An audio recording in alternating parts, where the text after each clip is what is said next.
What's up, family? This is your boy Ivan Hall, the Credit King. Do you know the difference between accord and satisfaction and restrictive endorsement?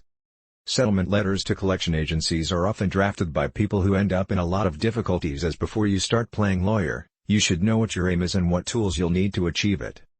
Although it's reasonable that people misinterpret this information because there is so much of it out there, one can never be sure with state and federal regulations. So, think twice before opening a can of worms.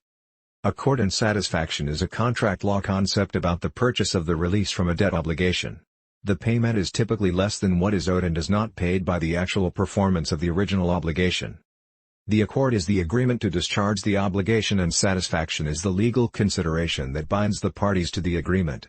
If a person is sued over an alleged debt, they bear the burden of proving the affirmative defense of accord and satisfaction. The accord agreement must be transacted on a new agreement. It must therefore have the essential terms of a contract. If there is a breach of the accord, there will be no satisfaction, which will give rise to a breach of the accord.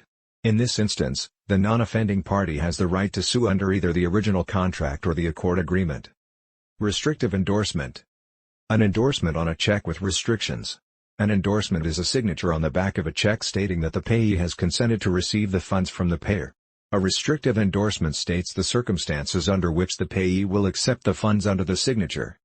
A valid accord does not discharge the prior contract, it suspends the right to enforce it in accordance with the terms of the accord contract, in which satisfaction, or performance of the contract will discharge both contracts, the original and the accord. If the creditor breaches the accord, then the debtor will be able to bring up the existence of the accord in order to enjoin any action against him. Related to this would be offer and acceptance. Accord is the agreement and satisfaction is the execution of the contract or agreement.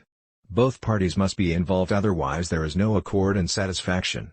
This is particularly important if you are trying to negotiate terms with a collection agency or creditor. Simply sending an A&S will not be binding. What makes an accord and satisfaction different than a contract? There must be a prior dispute that both parties could not agree to, and by creating a new accord, you are both agreeing to a new set of terms. This is why both parties must agree. Lots of people assume they can send an accord off to a collector and that binds them. This is not true. Since an accord and satisfaction is a contract, then contract terms must be present. Once both parties have agreed to the new contract, then the case is final. Remember, an accord without satisfaction is worthless. If you have an ongoing dispute with a creditor, collector, or even a neighbor, contractor, etc., you can use an A&S to settle your matter. A restrictive endorsement is usually a matter of pure money. If I create a check with a restrictive endorsement and you cash it, you have created an execution of that endorsement, which basically means you agreed to my terms. This is not a sure thing, however, because state laws apply. Most commonly, a restrictive endorsement is used to settle a debt and satisfy not only the other party but to protect yourself from future collections. A RE can also mean pretty benign actions like for deposit only, meaning the check is to be deposited, not cashed out. In terms of collectors, many people use a RE to settle a debt. They may have attached a settlement letter to the check and sent them both in one envelope to the creditor. Don't be fooled into thinking that the creditor has to follow the requirements of the letter in order to cash your check. If there are no restrictive endorsement terms on the actual check, then there are ways around the clause by the creditor. He can still cash your check and trash your letter. How do you protect yourself? Outside of state laws that don't honor them, you have to put the restrictive endorsement on the actual check. This will prove that the creditor saw the terms and cashed the check. Cashing the check would obviously mean they agree. An endorsement on a check with restrictions has been created. An endorsement is a signature on the back of a check stating that the payee has consented to receive the funds from the payer. A restrictive endorsement states the circumstances under which the payee will accept the funds under the signature. It's a smart idea to work out the terms of the restrictive endorsement before you send it to ensure the creditor agrees. Take note of who you are sending it to and their physical location.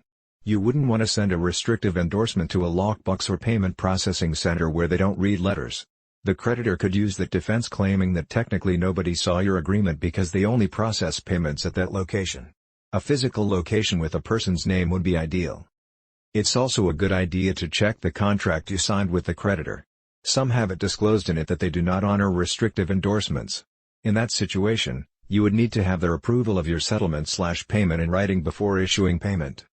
Some states allow a creditor to cross out the restrictive endorsement and cash it under protest, so you need to tread carefully when dealing with these types of settlements.